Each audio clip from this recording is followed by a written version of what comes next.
आप सबको मेरा नमस्कार। एक ये मैग्नीफाइंग ग्लास लेके आई हूं अपने साथ। आप लोगों को भी इसकी आने वाले दिनों में जरूरत पड़ेगी, खरीद लीजिए एक एक, क्योंकि इसी से ढूंढ रही हूं कि रुपया कहां तक गिरता चला गया है, और इसी से आगे ये भी ढूंढ रही हूं कि प्रधानमंत्री की गरिमा किस गोते में जाकर बस गई है। कहां तक गिरी है प्रधानमंत्री की गरिमा और रुपया, ये इस मैग्नीफाइंग ग्लास से मैं भी ढूंढ रही हूं और ये मैग्नीफाइंग ग्लास से आप भी ढूंढिएगा।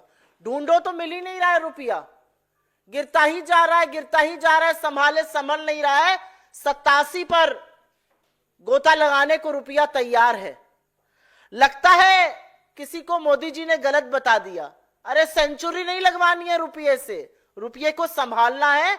लेकिन एक एक ये मैग्नीफाइंग ग्लास आप लोग भी खरीद लीजिए तो रुपये को ढूंढिएगा और प्रधानमंत्री की गरिमा को भी ढूंढिएगा। एक बड़े महान अर्थशास्त्री ने कहा था, जैसे जैसे रुपया गिरता है वैसे वैसे प्रधानमंत्री की प्रतिष्ठा भी गिरती है। मेरे सूत्र तो मुझे बता रहे हैं कि प्रधानमंत्री आवास और कार्यालय में बड़ी खुदाई चल रही है। ढूंढा जा रहा है खुदाई कर करके कि कौन से गड्ढे में प्रधानमंत्री की प्रतिष्ठा जाकर घुस गई है।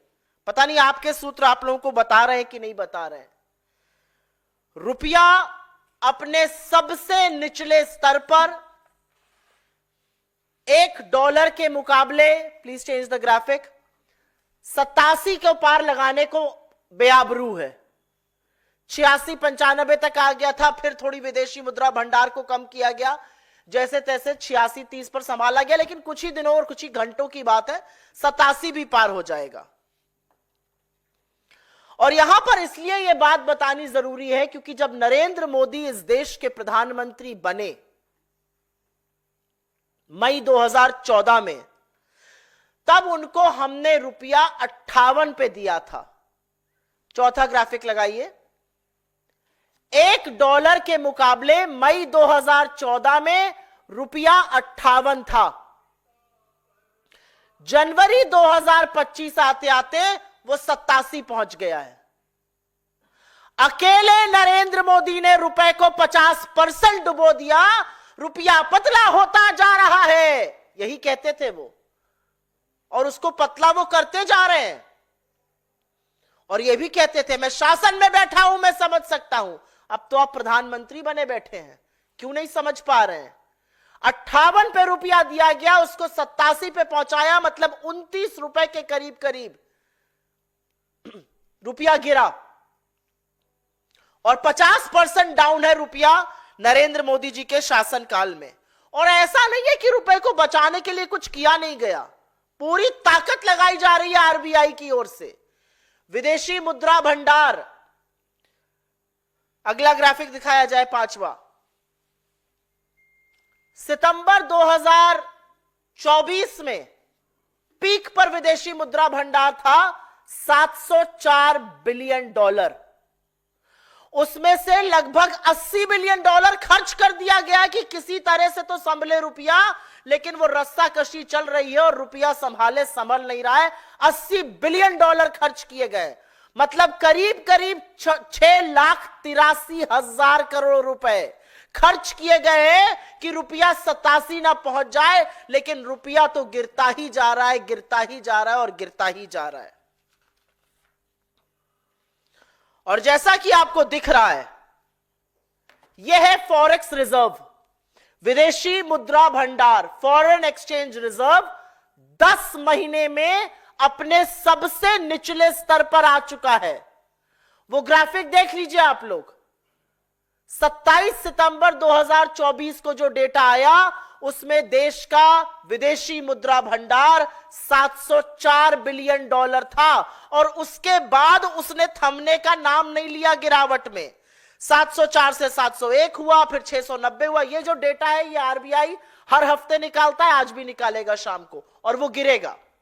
$704 बिलियन, 701, 690, 688, 684, 682, 675, 657, 654, 652, 634 और $625 बिलियन। $80 बिलियन इसमें से खर्च हो गए करीब करीब। कि रुपया बच जाए। फॉरेक्स रिजर्व पर खसोट खसोट के पैसा बहाया जा रहा है पानी की तरह, लेकिन रुपया संभाले नहीं संभल रहा है। और अब यह सबसे जरूरी ग्राफिक है। ये सारी चीजें हम आपके साथ साझा करेंगे और आशा करेंगे कि आप भी दिव्य ज्योति खोलकर इसको आगे बढ़ाइए। यह ग्राफिक सबसे जरूरी ग्राफिक है, क्योंकि हो सकता है आप नरेंद्र मोदी जी से रुपए पर चर्चा करिए या निर्मला जी से, तो वो नेहरू जी पर इसका दोषारोपण करने लगे कि नेहरू जी नहीं संभालने दे रहे रुपया। जब अंग्रेज ये देश छोड़कर गए तो रुपए और डॉलर की कीमत 3 रुपए 31 पैसे का $1 था, 3 रुपए 31 पैसे का। और ये ग्राफ मेरे पीछे आपको दिखाता है कि कितना किस प्रधानमंत्री ने रुपए की गिरावट में कंट्रीब्यूट किया। वो 3.3187 पर कैसे पहुंचा, वो जो 83-84 रुपए की गिरावट है उसमें किस प्रधानमंत्री ने कितना कंट्रीब्यूट किया, ये डेटा आपके सामने है। यहां पर नेहरू जी ने टोटल गिरावट में 2% की हिस्सेदारी दी। शास्त्री जी के दौर में रुपए का मूल्य सेम रहा तो उसको हमने यहां नहीं लिया है। इंदिरा जी जब पहली बार प्रधानमंत्री बनी 67 से 77 के बीच में, 67 से 77, तो रुपए में जो पूरा कंट्रीब्यूशन उनका रुपए की गिरावट में था वो 5% का था। इंदिरा जी के दूसरे शासनकाल में उन्होंने फिर से 5% की हिस्सेदारी निभाई रुपए की गिरावट में। वीपी सिंह जी, विश्वनाथ प्रताप सिंह जी के इससे पहले राजीव जी के कार्यकाल में 6% की हिस्सेदारी निभाई उन्होंने गिरावट में। विश्वनाथ प्रताप सिंह जी ने भी 6% की हिस्सेदारी निभाई। जो रुपया गिरा 3.31 से 87, उसमें किसकी कितनी भागीदारी थी वो आपको बताने का प्रयास कर रहे हैं। इंदिरा जी ने पहले शासनकाल में 5%, दूसरे शासनकाल में 5%, नेहरू जी ने 2%, उसके बाद राजीव जी ने 6%, उसके बाद मोरारजी देसाई में रुपया 88 पैसे असल में बढ़ा। वीपी सिंह जी के शासनकाल में 6% की गिरावट हुई। नरसिंह राव जी को एक बड़े जर्जर हालत में इकोनॉमी मिली थी और इसीलिए 1991 के इकोनॉमिक रिफॉर्म्स भी करने पड़े थे, आईएमएफ के पास जाकर लोन भी लेना पड़ा था। और उनके शासनकाल में उन रुपए की जो हिस्सेदारी हुई गिरावट में वो 17% हुई। उन्होंने टोटल कंट्रीब्यूशन इस गिरावट में 17% का किया। उसके बाद अटल जी ने 6 साल में रुपए को 45 के पार पहुंचाया और उनको 11% का श्रेय जाता है। फिर डॉक्टर साहब आए और डॉक्टर साहब को 2004 में रुपया 45 पे मिला, 2007 में वो रुपए को 41 पर ले आए थे। 2008 की global financial crisis, economic depression के बावजूद हमारी करेंसी गिरकर सिर्फ 48 तक गई थी।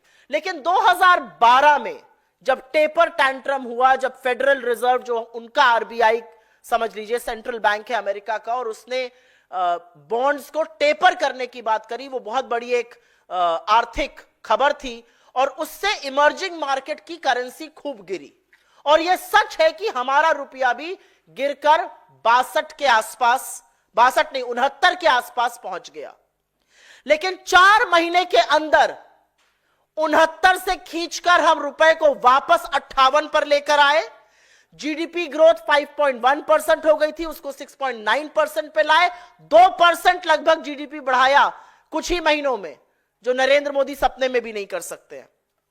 $35 बिलियन का विदेशी निवेश भी लेकर आए और हमने नरेंद्र मोदी जी को रुपया 58 रुपए 46 पैसे पर सौंपा था 26 मई 2014 को। तो टोटल गिरावट में डॉक्टर साहब का कंट्रीब्यूशन 16% से थोड़ा ज्यादा, चलिए आप 17 कह लीजिए, उतना था। लेकिन यहां होती है असल कहानी शुरू, क्योंकि दुनिया के महान अर्थशास्त्री, हर चीज के विशेषज्ञ और तूफानी स्पेशलिस्ट नरेंद्र मोदी जी की एंट्री होती है। और उन्होंने टोटल गिरावट में अभी तक 34% का कंट्रीब्यूशन किया है। टोटल गिरावट में 34% का कंट्रीब्यूशन, और अपने कार्यकाल में रुपए को 50% से ज्यादा गिरा दिया नरेंद्र मोदी जी ने। यह ग्राफ आपको आंकड़े के साथ असलियत बता रहा है, क्योंकि 29 रुपए जो कम हुआ, रुपया टूटा उनके शासनकाल में, वो करीब करीब 50% की गिरावट है। और पूरी गिरावट में उनकी भागीदारी 34% की रही है। और अब रुपए, जैसा कि मैंने आपको बताया, 87 से आंख में चोली खेल रहा है। ऐसा लगा कि रुपया भागता जा रहा है और मोदी जी यहां से नारे लगा रहे, सब अब की बार 60 पार, अब की बार 65 पार, 70 पार, 75 पार, 80 पार, 85 पार, अब तो 87 भी पार ही करा देंगे। लगता है मन में बना लिया है सेंचुरी बनाकर ही रहेंगे। अब अंधभक्त भोले भक्त जो नए नए विशेषज्ञ बने हैं अर्थशास्त्र के गूगल करके, वो आपसे कहेंगे ऐसी कौन सी बड़ी बात है, हम दुनिया की तीसरी अर्थव्यवस्था बन गए। उन भक्तों को समझाइए कि टूटते हुए रुपए का मतलब है कि आपका जो आयात है उसका दाम बढ़ रहा है। Your imports are becoming expensive. आप सबसे ज्यादा इंपोर्ट कच्चा तेल करते हैं, कच्चे तेल को इंपोर्ट करने का आपका दाम बढ़ता है। जितना दाम वहां बढ़ेगा उतनी आपकी घरेलू महंगाई बढ़ेगी। जैसे जैसा तेल का दाम, पेट्रोल डीजल का दाम बढ़ेगा, सब्जी, फल, अंडा, दूध, हर चीज का दाम बढ़ता है। डायरेक्ट लिंक रुपए का कमजोर होने का आयात से है। ज्यादा महंगा आयात मतलब ज्यादा महंगी चीजें, ज्यादा महंगी चीजें मतलब आरबीआई महंगाई को कंट्रोल करने के लिए ब्याज दर को बढ़ाएगा। ज्यादा बड़ी ब्याज दरों का मतलब है कि आपकी ईएमआई बढ़ेगी। अगर घर का लोन लिया है, ऑटो का लोन लिया है, एजुकेशन लोन लिया है, तमाम चीजों की किस्तें और ज्यादा हो जाएंगी। विदेश जाने का मन हुआ तो वो ज्यादा एक्सपेंसिव हो जाएगा, विदेश में पढ़ने का मन हुआ तो वो और भी एक्सपेंसिव हो जाएगा। जब हम रुपए की बात करते थे तो सामने से बीजेपी के जो एक से एक धुरंधर अर्थशास्त्री हैं, तूफानी स्पेशलिस्ट, अरे हमें डॉलर से मतलब ही नहीं है, हम बाकी करेंसी में ट्रेड कर रहे हैं। मान्यवर, हिंदुस्तान का टोटल विदेशी ट्रेड का 86%, 86% डॉलर में होता है। और मोदी मित्र ट्रंप प्रेसिडेंट बनते ही उन्होंने क्या कहा, चेतावनी दे डाली कि ब्रिक्स के Nations, Brazil, Russia, India, China, south Africa के नेशन अगर किसी और करेंसी में डॉलर के अलावा ट्रेड करेंगे तो उन पर मैं 100% टैरिफ लगाऊंगा। अब पता जी मोदी जी का मूड ठीक हुआ है कि नहीं, बुलाए नहीं गए थे, पता नहीं थोड़े उभरे हैं उस शौक से कि नहीं उभरे हैं। लेकिन अगर शौक से उभरेंगे, टूटा दिल जुड़ेगा तो देखेंगे कि मित्र ने तो चेतावनी दे डाली है, तो डॉलर में आपको ट्रेड करना पड़ेगा और डॉलर के मुकाबले रुपए को आप कंट्रोल नहीं कर पा रहे हैं। तो इस मंच से हमारे कुछ सवाल हैं। क्या मोदी सरकार को रत्ती भर फर्क भी पड़ता है कि रुपए के साथ क्या हो रहा है? क्या कोई रणनीति बनी है इस रुपए को मजबूत करने, मुद्रा भंडार को झोंका जाएगा रुपए को बचाने के लिए? क्या मोदी सरकार को जरा सी भी यह परवाह है कि गिरते रुपए का सीधा संबंध महंगाई से है? मध्यम वर्ग, निम्न मध्यम वर्ग, गरीबों की कमर तोड़ रही है महंगाई, क्या उनको इसका जरा सा भी इल्म है? और लोगों को महंगाई से राहत देने के लिए वो क्या कर रहे हैं? ये 4 सिंपल सवाल टूटते हुए रुपए पर हम पूछ रहे हैं। और इससे पहले कि मैं आपके सवालों का जवाब दूं, I will make a very brief statement in English.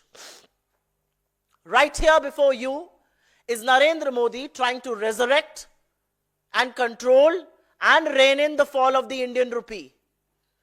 He's not being able to do that. This is a magnifying glass. And I have brought it because I have lost track of how deep and how steeply the rupee has fallen, and of course with that, the Prime Minister's dignity. This is the magnifying glass which will help us discover the rupee.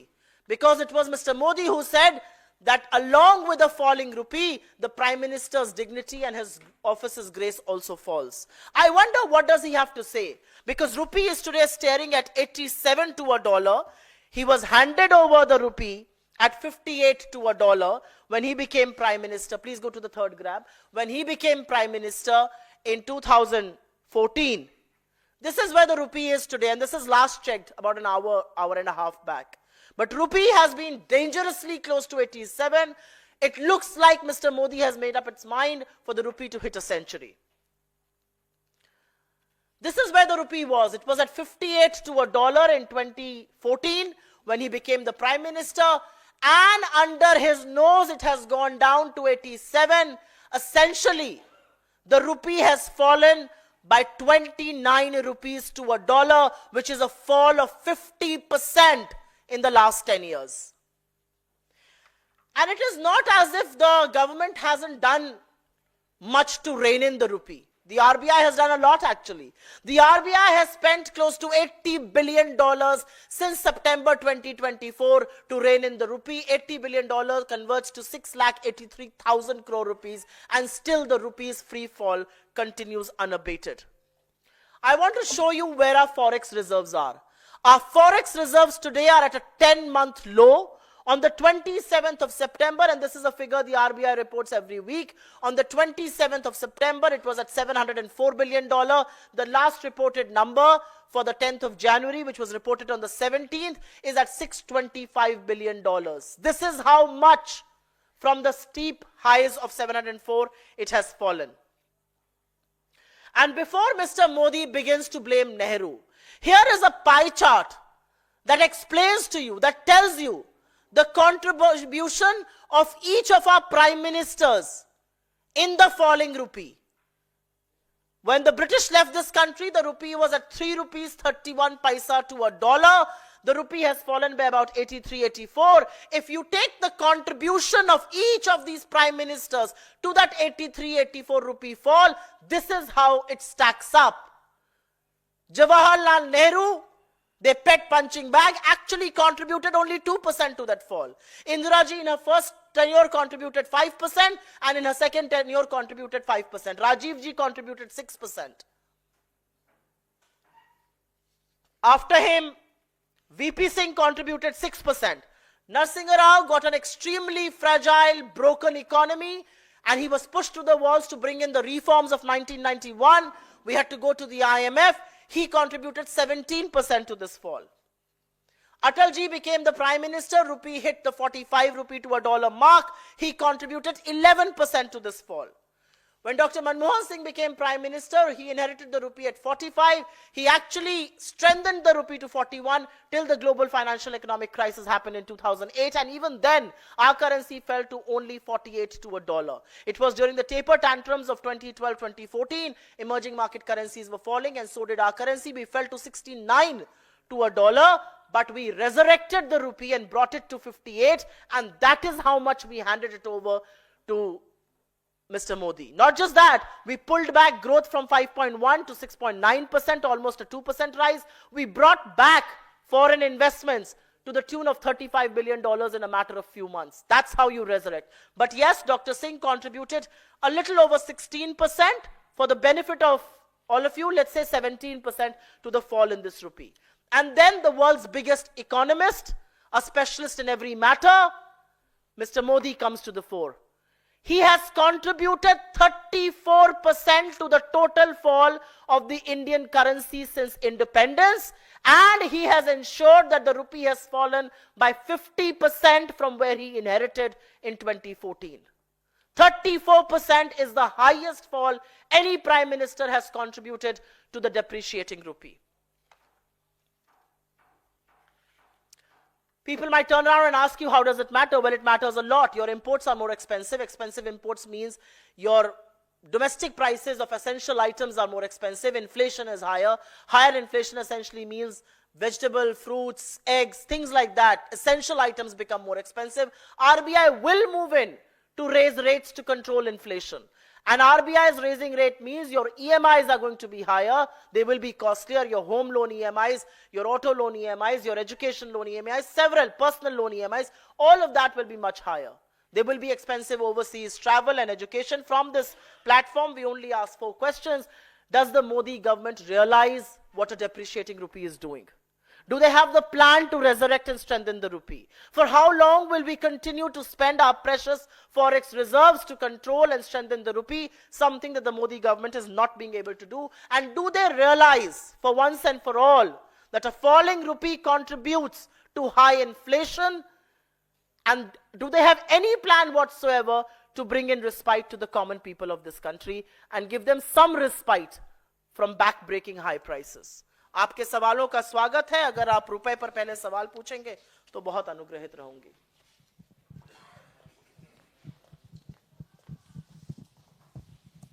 रुपए पे आपका जी.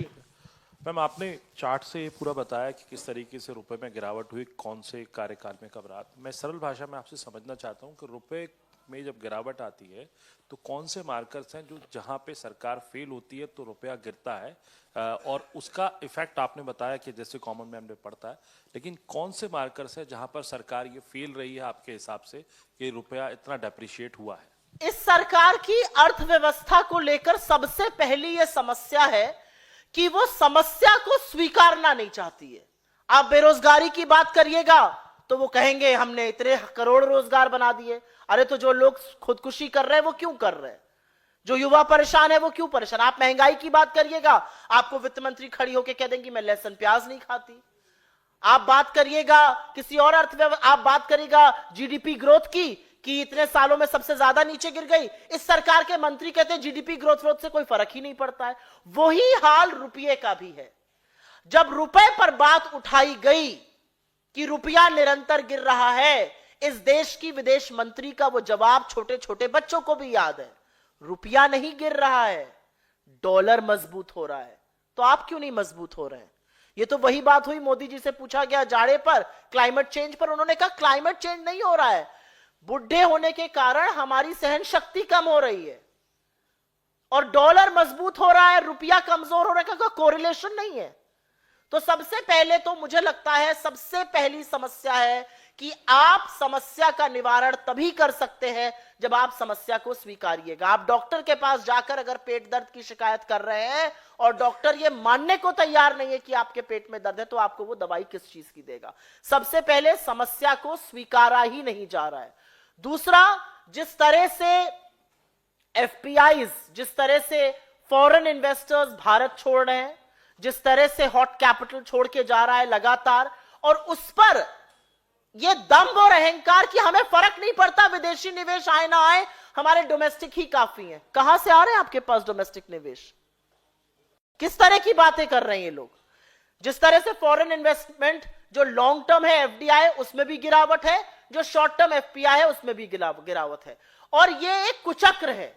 महंगाई बढ़ेगी तो रुपए पर उसका फर्क पड़ेगा, रुपया कमजोर होगा महंगाई और बढ़ेगी। तो कहीं पर तो सरकार को आकर इंटरवीन करना पड़ेगा, और इंटरवेंशन सिर्फ विदेशी मुद्रा को खर्चना नहीं हो सकता है। और एक बात और बता दूं, 10 महीने में सबसे निचले स्तर पर हमारी विदेशी मुद्रा है। हिंदुस्तान का रुपया साउथ ईस्ट एशिया की वर्स्ट परफॉर्मिंग करेंसी है। ऐसा नहीं है कि सब लोग गिर रहे हैं तो उसमें हम भी गिर रहे हैं, हम सबसे ज्यादा गिर रहे हैं, और ऐसा लगता है कि उनको परवाह नहीं है इस बात की। मैम, जिस तरह से आपने रुपए के बारे में बताया, जनवरी 2020 से लेकर 4 साल में रुपए की जो प्रदर्शन है वो 20% गिरी है। इसी को देखते हुए मूडीज ने कहा है कि रुपया जो है दक्षिण और दक्षिण पूर्व एशिया की सबसे कमजोर मुद्रा मानी गई। यही तो मैंने कहा, अभी साउथ और साउथ ईस्ट एशिया की वर्स्ट परफॉर्मिंग करेंसी है। मैंने अपने लास्ट लाइन अपने वक्तव्य की यही बोली थी। मुझे ऐसा लगता है कि नेहरू का दोषारोपण, विषयांतर करना, आप अर्थव्यवस्था की बात करिएगा वो आपको खुदाई कराने लगेंगे, आप बेरोजगार की बात करिएगा वो आपको धर्म रक्षक बनाने लगेंगे, अपने बच्चों को नहीं आपको बनाने लगेंगे। तो मुझे ऐसा लगता है कि अर्थव्यवस्था का जो कुचक्र है, ये सब एक चीज से, रुपया अलग, महंगाई अलग, ग्रोथ अलग, बेरोजगारी अलग, ये कोई अलग अलग चीजें नहीं है।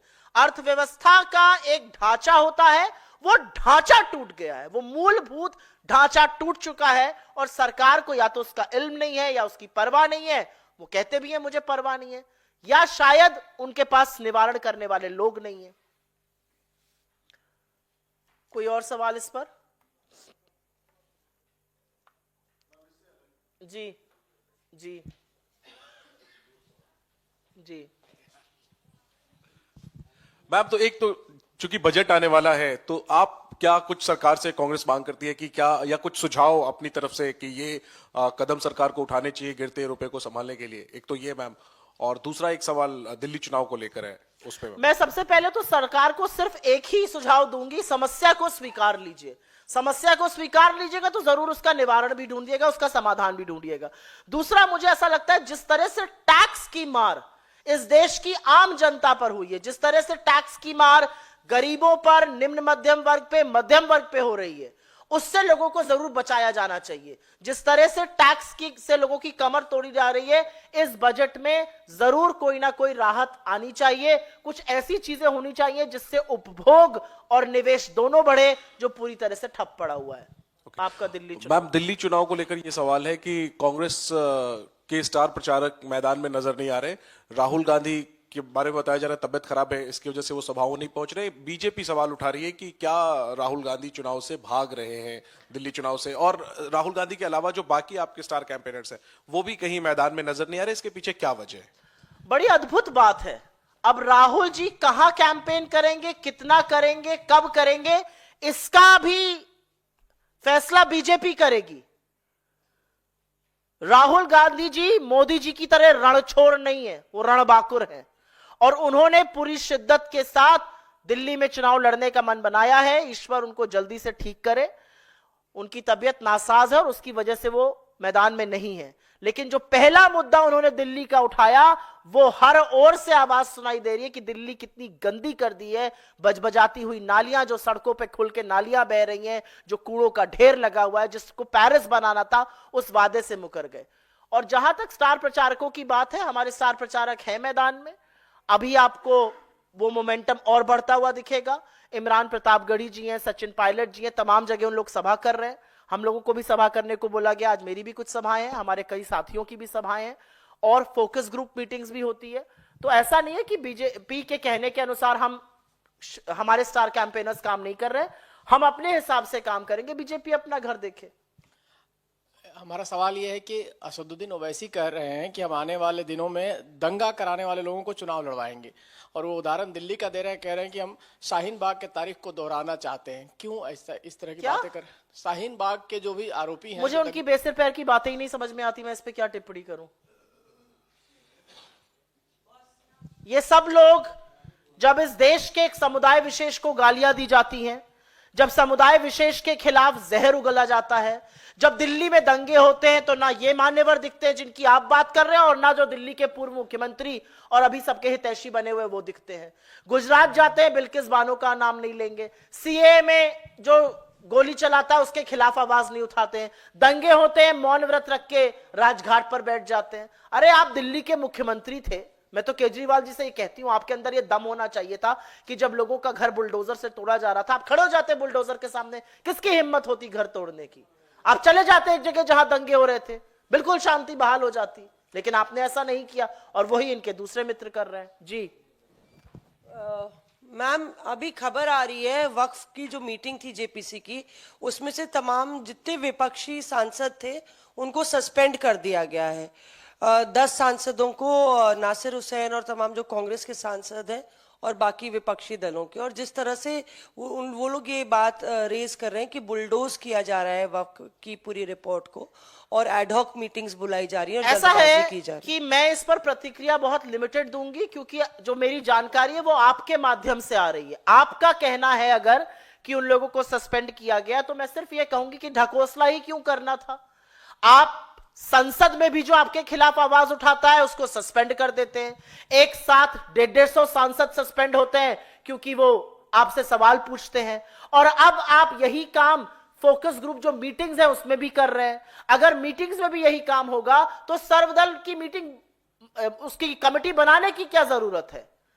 फिर आप बुलडोज कर दीजिए, लेकिन आप वो कर नहीं पाएंगे क्योंकि आपके पास नंबर्स नहीं है। असलियत यह है, मेरा अपना मानना है कि सेंसिटिव मुद्दों पर, जरूरी मुद्दों पर एक आम सहमति इस देश में बननी चाहिए, और नरेंद्र मोदी आम सहमति बनाने के बड़े खिलाफ हैं। लेकिन जो लोग इन कमिटीज के, जो लोग इन ग्रुप्स के इंचार्ज हैं, उनको भी जानना पड़ेगा कि आपको भी इतिहास माफ नहीं करेगा। सर्वसम्मति से कोई फैसला लीजिए, आप दूसरों की सुनिए, अपनी राय रखिए, और उसके बाद एक कंसेंसस पर आइए। ऐसा कुछ क्यों नहीं हो सकता है?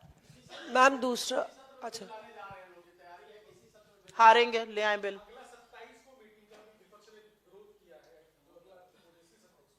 मुझे ऐसा लगता है कि विपक्ष को सस्पेंड करके किसी कमेटी का कोई काम नहीं हो सकता है। फिर उस कमेटी के माने क्या है? मैम एक और सवाल था। अमानुतुल्लाह खान के बेटे जो है ट्रैफिक रूल्स को वायलेट करते हुए नजर आते हैं, और इस तरह से बोलते हैं कि मैं विधायक का बेटा हूं, चालान कैसे कर सकते हो। पुलिस ने 20,000 का चालान किया, उसको लेके प्रतिक्रिया। ये खबरें सिर्फ दिल्ली से नहीं आ रही हैं, ये खबरें इस देश के कोने कोने से आती हैं।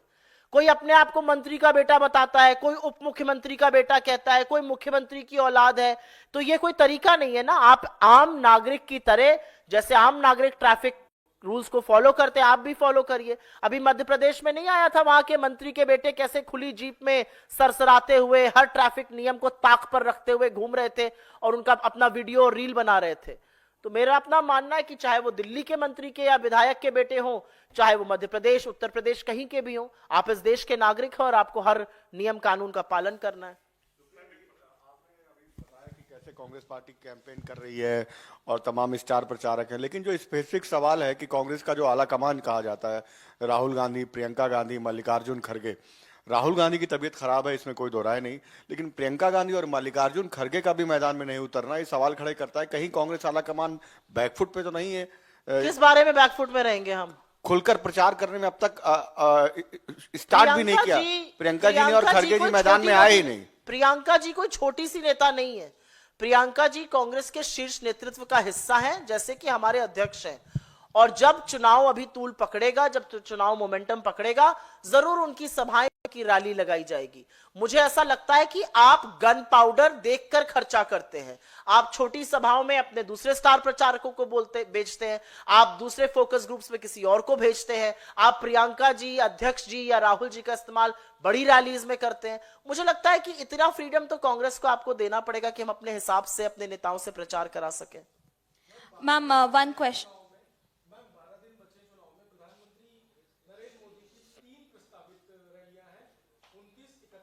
तो मैं क्या करूं? यही सवाल मैं आपसे जानना चाहता हूं कि जो राहुल गांधी और जो शीर्ष नेतृत्व की बात की, तो इस तरह के भी आरोप है कि वो फील्ड में किसके आरोप है? ये किसका आरोप है? तो मैं बीजेपी के हर मूर्ख आरोप का जवाब देने के लिए यहाँ तो नहीं बैठी हूं। मुद्दे नहीं है, इस वजह से ये चुनाव प्रचार से बच रहे हैं, इस तरह का आरोप किसके पास मुद्दे नहीं है? 26 साल से बीजेपी बाहर है। बीजेपी पहले अपना घर देखे ना, हमारी इतनी चिंता ना करे। Thank you but no thank you. Ma'am, an incident has been reported from London where there was a screening of emergency movie was taking place, and some of the masked pro-Khalistanis had come there and stopped the screening. And British MP has also raised this concern, and now Kangana Ranaut is saying that a British MP is raising the voice of the freedom of speech, but the Indian politicians are completely silent upon this issue. What's your take on it, ma'am? You know, before I comment on that, I would like to make another comment. Forget about Kangana Ranaut and her movie. The reality is that Donald Trump refused to invite Narendra Modi to his swearing-in ceremony. But the inaugural Liberty Ball, we saw Patwant Singh Pannu there, and he was raising slogans on Khalistan, and the reality is that nobody from the Trump administration chucked him out of that room, and not one whimper of objection has been raised by the Indian government. इसके बारे में बात क्यों नहीं कर रहे? और मैं इसको हिंदी में भी बोलना चाहती हूं। आप कंगना जी की पिक्चर की बात कर रही हैं और जहां पर भी खालिस्तानी नारे लगेंगे हम उसका पुरजोर विरोध करते हैं, लेकिन असलियत एक यह भी है कि डोनाल्ड ट्रंप ने अमेरिकी राष्ट्रपति की जब शपथ ली तो नरेंद्र मोदी को नहीं बुलाया, लेकिन उनके पहले इनॉग्रल लिबर्टी बॉल में खालिस्तानी आतंकी गुरुपतवंत सिंह पन्नू नजर आया और उसने वहां पर खालिस्तान जिंदाबाद के नारे भी लगाए। असलियत यह भी है कि पन्नू को उस कमरे से निकालने का काम ट्रंप के एडमिनिस्ट्रेशन के एक अधिकारी ने नहीं किया, लेकिन नरेंद्र मोदी के पूरे प्रशासन, जयशंकर जी के अमेरिकी सॉइल में होने के बावजूद हमने एक आपत्ति उस पर नहीं जताई। यह असलियत है। मैं मध्य प्रदेश में आंगनबाड़ी विभाग कुछ खरीदारी हुई है, जिसमें चम्मच 810 रुपए में, करछी 1348 में, एक जग 1247 में खरीदा गया है। मैं ढूंढ रही हूं, कल गई थी बर्तन के मार्केट, कि ऐसी चीजें कहां मिल रही हैं। 800-900 रुपए के चम्मच कहां मिल रहे हैं? ऐसी एक अभिलाषा है 1 करोड़ का पर्दा देखने की, जब भी खुलेगा वो म्यूजियम जो घर बना था शीश महल। ऐसी ही एक अभिलाषा ये भी है कि बीजेपी के राज में 900 का चम्मच मिल रहा है आंगनवाड़ी के लिए, वो देखने की भी अभिलाषा है। बहुत धन्यवाद आप लोगों का।